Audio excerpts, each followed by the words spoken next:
Hi everyone, let's see what we are going to create today. This is also great. Let's take a look.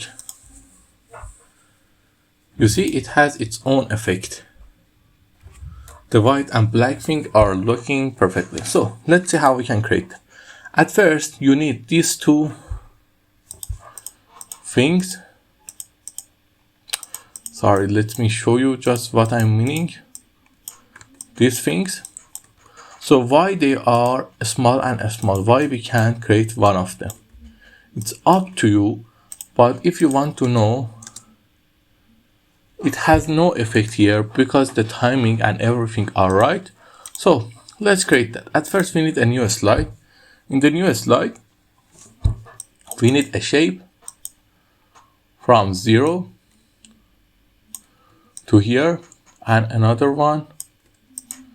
Now we select both of them and set the shape outline to none.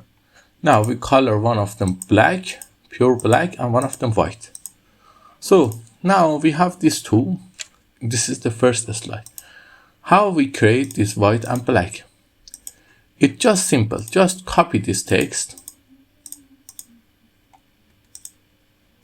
I forget to copy them by Ctrl C and paste them by Ctrl V. Now you see they are both here but not visible. Very good. So how we can make them visible?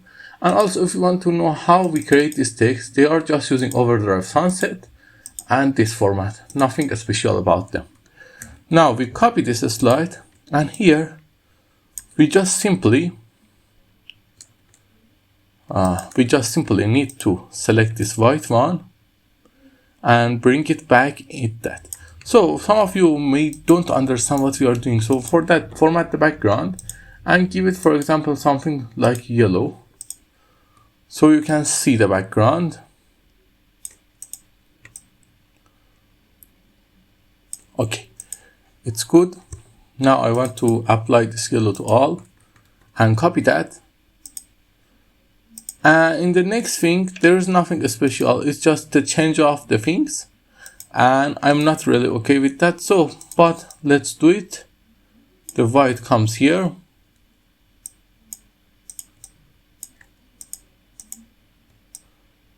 The white comes here and the blacks comes here.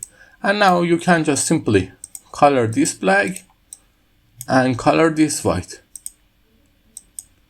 I told everything in contrast. Okay, let's see that.